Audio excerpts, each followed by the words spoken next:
Hello, hi. Okay, so last time we talked about the halting problem, and we talked about how it is an example of a specific problem that we can name that we'd like to solve, but that we can't. There's no mechanical way to solve the halting problem. There's no computer program that solves the halting problem. There's no Turing machine that solves the halting problem. You cannot mechanically solve that problem. So it's a nameable problem, not just a sort of mathematical abstraction that there exists. Instead, we can point to one. So today I want to point to another three. I want to name three more problems that we can't solve. You can see the first one on the slide here. The strategy for doing these new problems, though, is a little different than the strategy for doing the halting problem. So each of these we are going to relate back to the halting problem. We are going to say that, for example, this particular halts on one decider problem is unsolvable because the halting problem is unsolvable. Okay, so in order to do that, we need to use the Smn theorem. That's why we did the Smn theorem for precisely this moment. So I want to remind you, because the Smn theorem gives folks a lot of trouble, I want to remind you how the Smn theorem goes. I want to remind you about the uniformity. Okay, so let's take out a piece of paper here and start in. So let's see. The Smn theorem is you start out with Turing machine or a computer program or whatever you like. Oops, need my pen. There we go. And it might look like something like this. Start, read xy,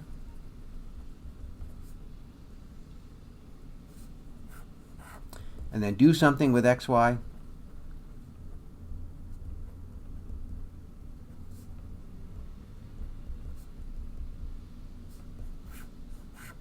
and end. Okay, so that's sort of a typical Turing machine, typical computer program. Nothing especially interesting. With the Smn theorem, though, we're going to convert it into a family of Turing machines, a family of computer programs. So the first member of the family, the initial member of the family, start. Now it doesn't say read xy, it instead says read y. Whoops, read y. Okay, so the x is gone. We've frozen the x. What do you mean you froze the x? Well, this is going to say do something with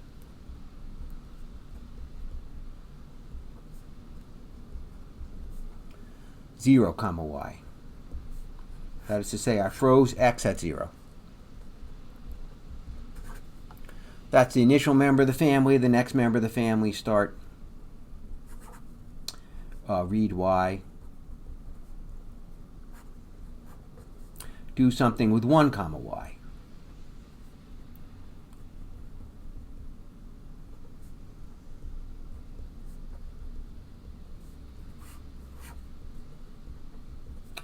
And etc. So what we have here is a family of Turing machines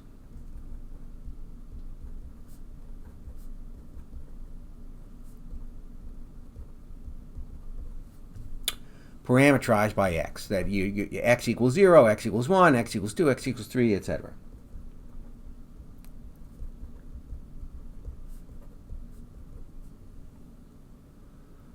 Okay. Said more precisely, if this is Turing machine E, then this is Turing machine sub S of same E, comma, 0. And this is Turing machine S of E, comma, 1, etc. So that is to say, there is a computable function S that gives you the index for this Turing machine, the index for this Turing machine, etc. Remembering that the index and the source code are the set of instructions are intercomputable. That's what an acceptable numbering means. What we basically have is a uniform family of Turing machines, uniform family, so this should say uniformly parameterized by x, where uniformly means that there's a single computable function that gives you all of the members of this family. Okay, it gives you the indices, or equivalently gives you the source code if you like to think of programs, or the set of 4 tuples if you like to be strict about Turing machines. Okay, so the Smn theorem enables you to parameterize one or more of the variables uniformly. Okay.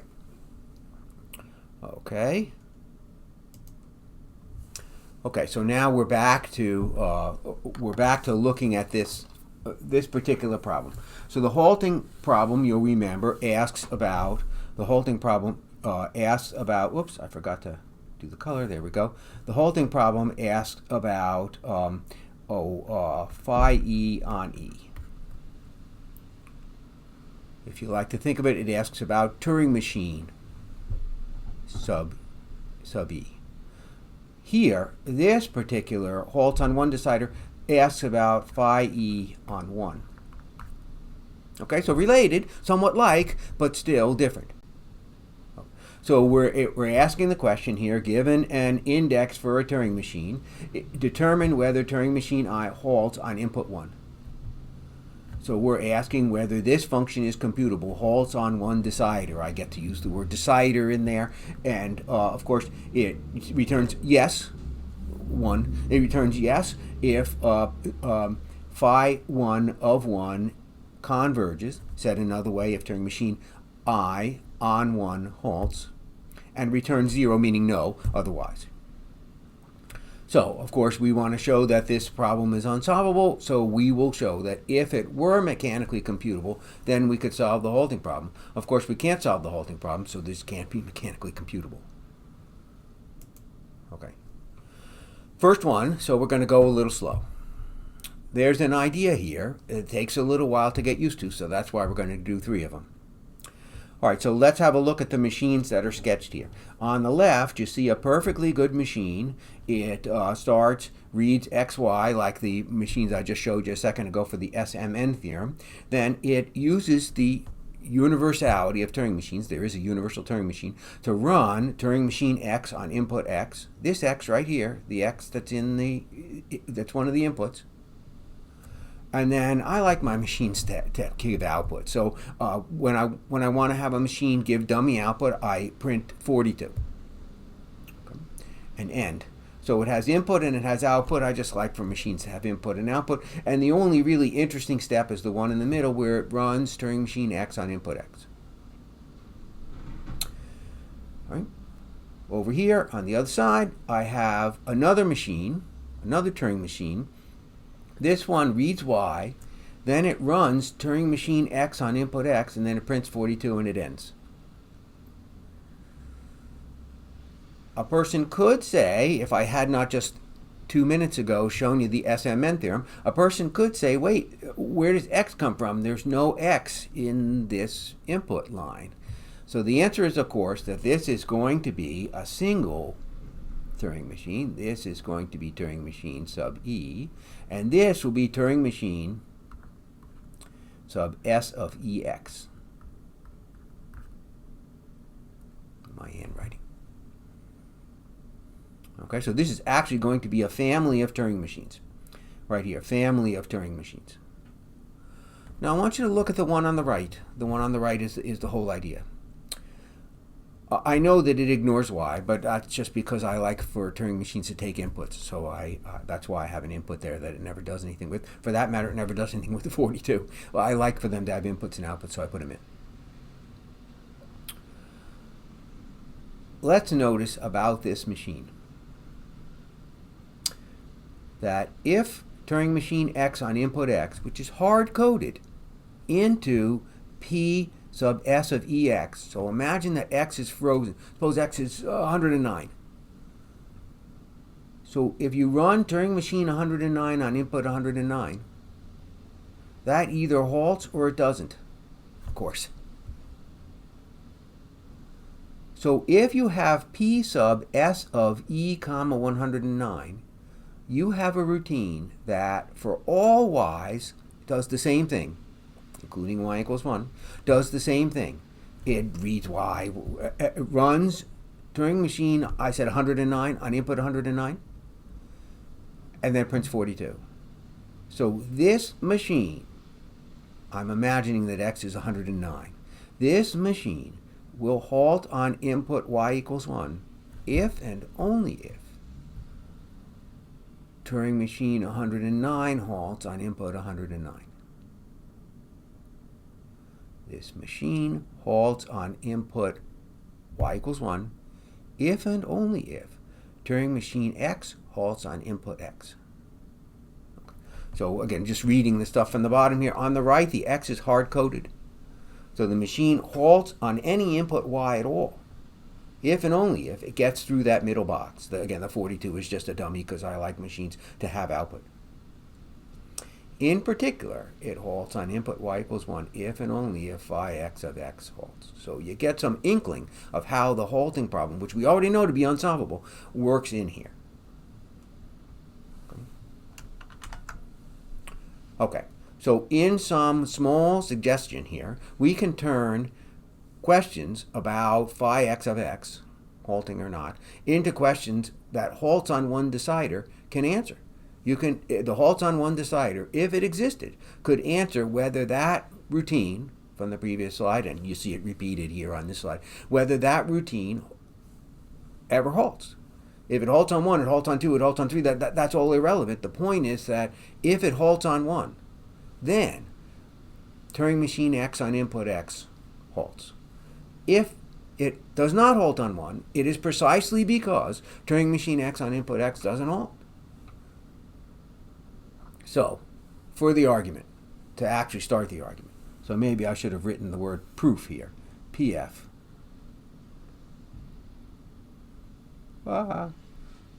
There we go. So here's the two flowcharts again. On the left is a sketch of a single machine. This is not a family of machines. This is a single machine. You can clearly write this machine. You can read two inputs. You can use universality to run px on x. You can print 42. So you can clearly write this machine. It's by Church's thesis. You could make a Turing machine that did this. So we're going to call it P sub e. It's got some index. We'll call it index e. Next down here, the Smn theorem gives a family of machines. I didn't want to write the whole family. Instead, I only wrote what a typical member, what a generic member of the family looks like. This is what there is a machine that has x equal to 0. There's a machine that has x hard-coded as 1. There's a machine that has x hard-coded as 2, etc. This is a family of machines parameterized by x. The Smn theorem says uniformly parameterized by x. This is machine S of EX. Okay. It's a little tricky, but right.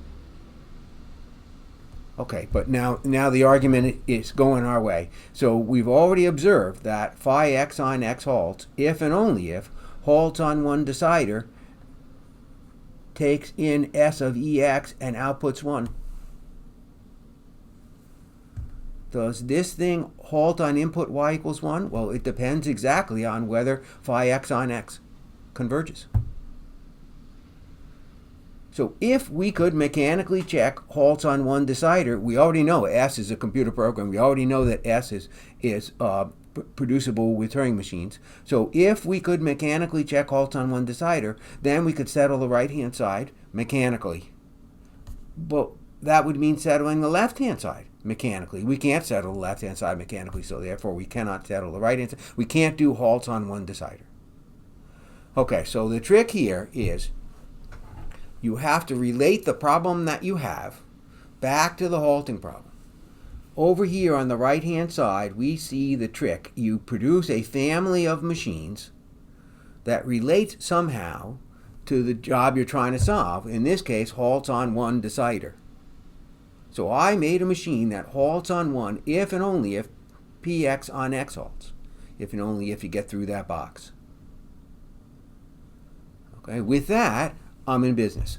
I back up and write the PE that says read xy, and then I go through the argument down here.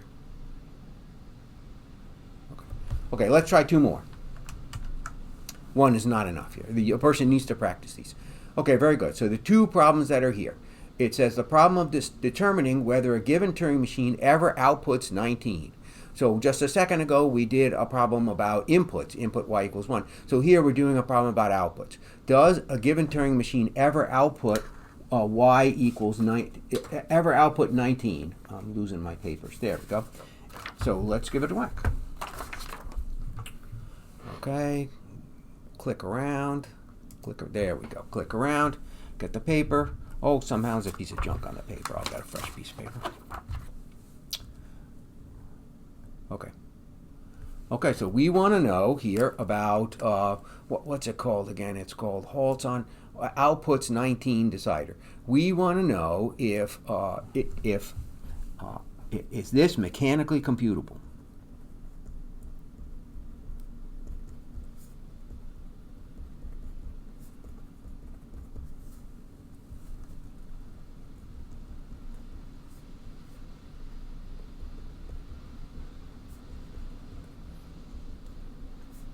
So outputs 19 decider takes in I, which is the index of a Turing machine.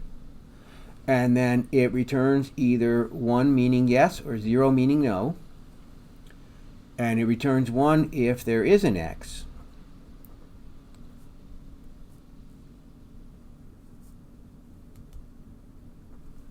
If there is an input where the output is 19.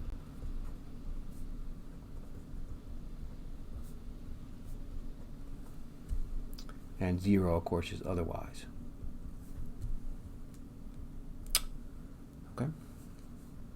Okay, so ready for the argument.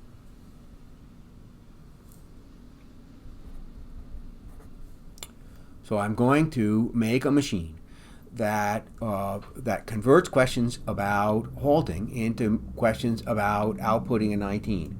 So can you guess what I'm going to do? I don't think it's super hard. I'm going to make a machine that goes, this is actually going to be a family of machines, that goes something like this.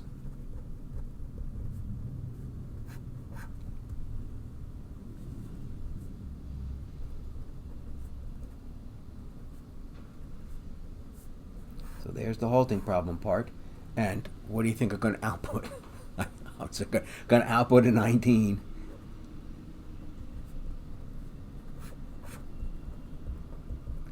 So this, of course, is going to be a family of Turing machines. I'm going to back that up to get a single Turing machines from which I will derive the family. Okay, so let's see, start. Read xy.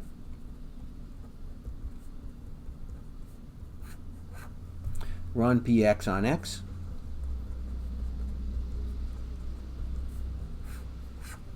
Print 19.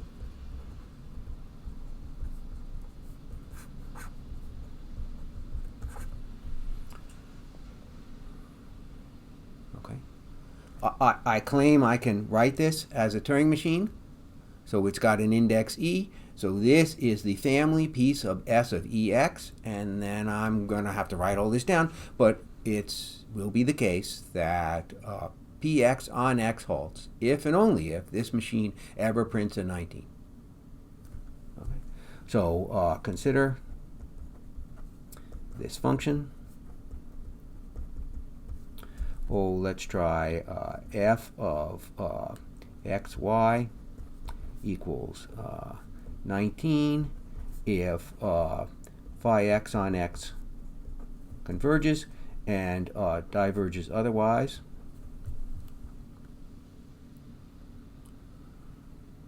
It's computable by Church's thesis using the flowchart on the left.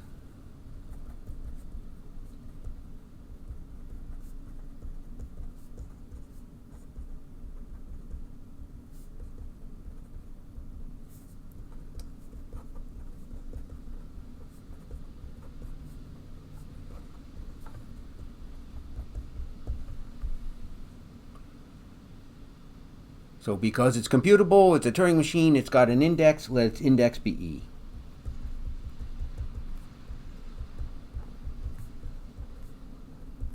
Whoop, I spelled it's wrong. Let its index be E. Then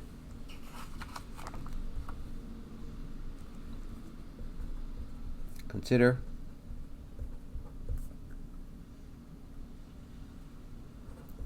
phi sub s of e comma x.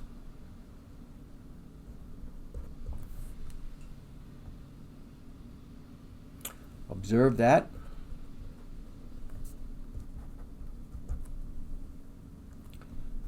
phi x on x converges if and only if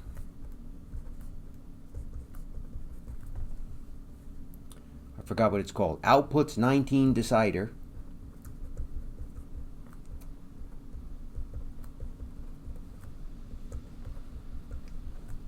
S of EX equals 1. Because look, if PX on X halts, then you just zip through, you read in Y, you print 19, and you're done. So you do output a 19 for some inputs, namely all the inputs. On the other hand, if PX on X does not halt, if you're in a family member for which PX on X does not halt, then you read Y, you never get through that box, you never get a chance to print 19, it never prints 19. That's what this says. So if we could mechanically solve output 19 decider, then we could mechanically solve the halting problem. If we could mechanically solve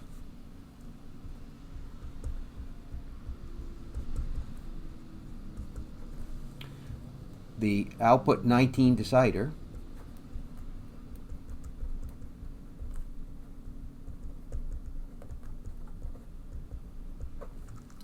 then we could solve the halting problem mechanically.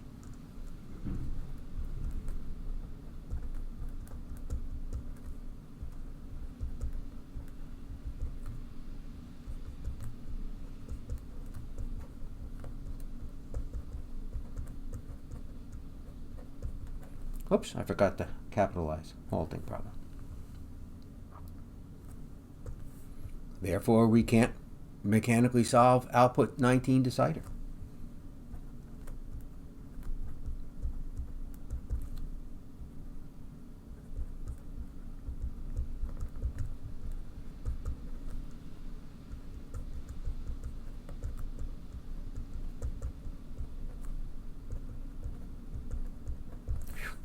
Almost ran out of room. That's the end. Okay, so again, the idea is this is a family of Turing machines. This is PS of EX. I've only shown a sort of sketch of what one looks like. This is PE. That's what it says here. Has index E. This is the Turing machine that is the behavior, this is the Turing machine whose behavior is F. Okay, so that's the second one. We're going to do 3. That's the second one. They all go something like the same way, but you saw there's a little variation here. I had to move print 19 to the output box. Nonetheless, they all have something like the same feel. In each case, we try to show that the behavior that we're showing you can't decide is somehow related to the halting problem. If you could solve the question of deciding that behavior, if you could solve output 19 decider, if you could solve the question of determining that behavior, then you could solve the halting problem. You can't solve the halting problem, so you can't solve the outputs 19 decider in this case. Okay, let's try the next one. Last one. What is it again? We're looking at the problem of determining whether a given Turing machine gives as output the square of its input. Okay, and this says if there is an x, so that phi I of x equals x squared. So I might change that wording, if you don't mind, to say for all x, just to try to be consistent there. So let's see, for all x.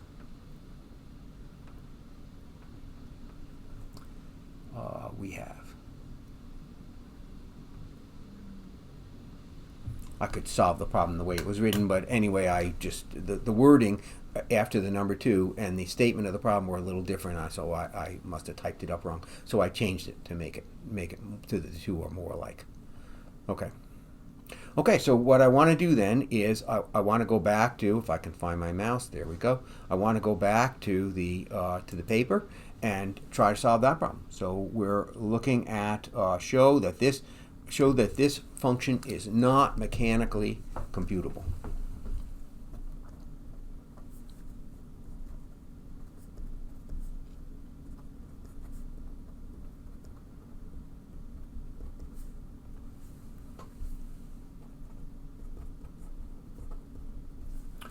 And I forgot already what the name of it's ever squares decider. So I'm going to call it squares decider because I'm too lazy to write the whole thing. So squares decider. It takes as input the index of a Turing machine, and then it, of course, returns either yes or no. And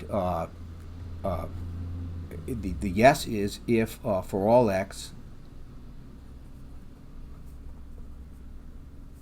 Turing machine I on x is x squared, and the no is for otherwise.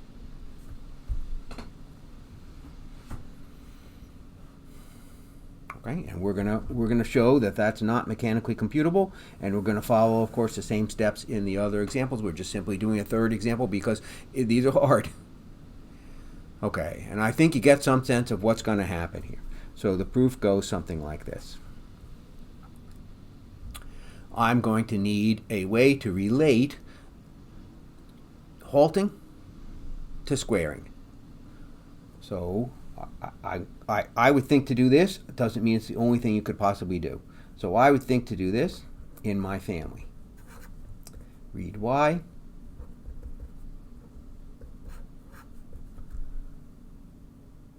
Run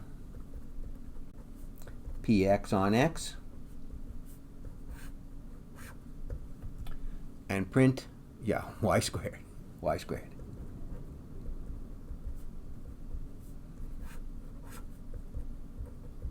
So that if this halts, then this is just a straightforward squarer. If it doesn't halt, then this routine is not a squarer. In fact, it never halts. But anyway, it's not a squarer. Okay, so I'm going to back that up to this.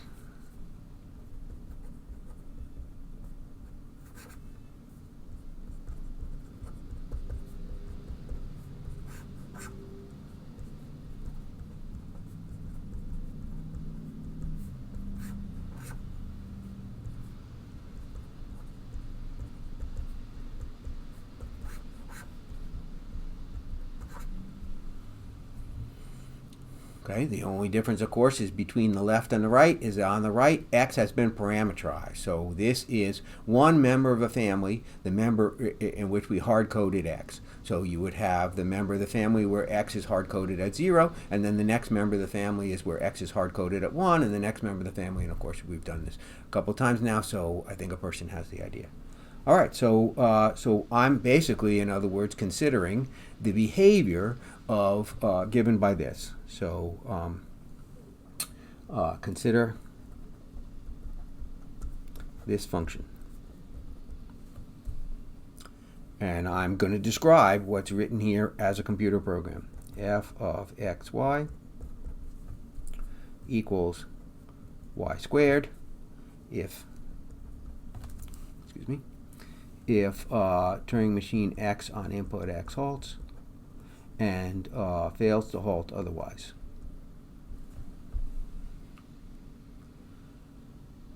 Okay. By Church's thesis, F is mechanically computable. There it is. There's the flow chart to mechanically compute it. So it has an index. So by Church's thesis,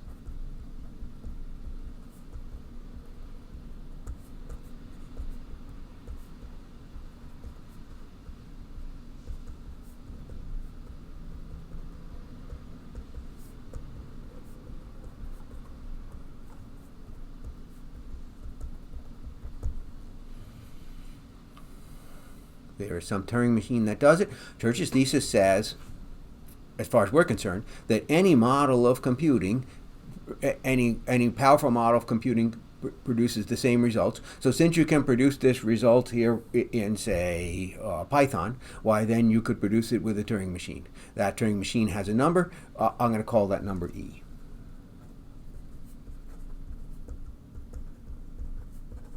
I need that E in order to get S of EX.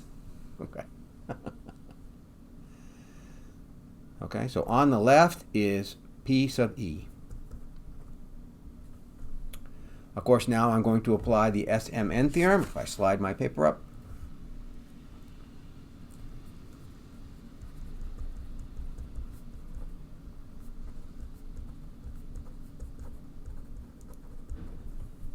Apply the Smn theorem to parameterize X.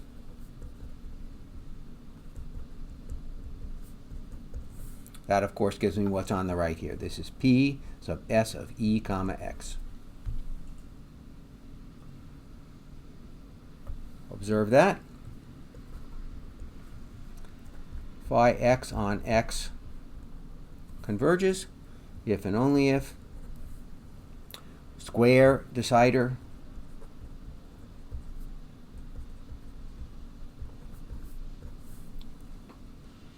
and only if this routine is a squarer.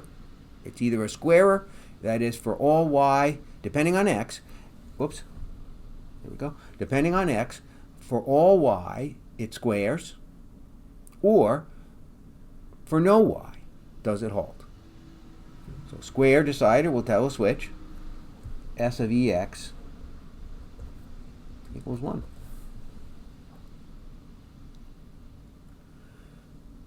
And if we could mechanically decide the right side, then we could mechanically decide the left, which is impossible.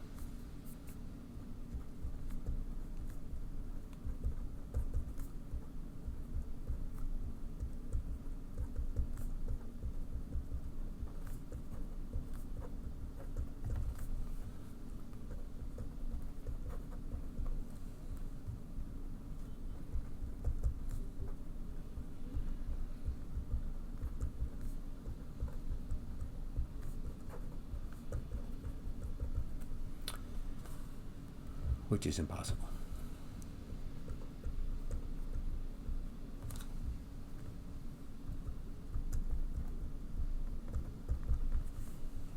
So we can't mechanically decide the right side. So we cannot mechanically compute squares decider.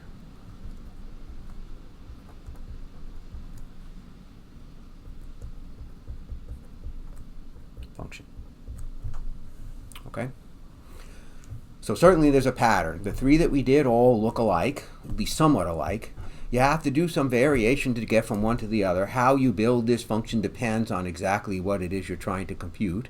But nonetheless, there's some recognizable pattern to what to do when you're faced with a homework problem. Okay. Okay. So let me go back here to, there we go. So I'll let you go. So we have the ability to show that a wide class of problems are mechanically unsolvable. We've shown that the halting problem is mechanically unsolvable, sort of straight out of the box. We went back to Cantor's theorem and showed that you can effectivize it. But these other problems, we show that they are not mechanically doable, not mechanically computable, by relating them back to the halting problem. We show that in some sense, if you could solve the squares decider problem, why then you could solve the halting problem. You can't solve the halting problem, so you can't solve the squares decider problem. We related the problems back to the one we already know is not solvable. So the halting problem serves a lot of roles in this subject, but one of the roles that it serves is kind of as a touchstone problem. You relate the other problems to it and show that they can't be done, because if you could do them, you could solve the halting problem. Okay. Okay, very good. Bye-bye.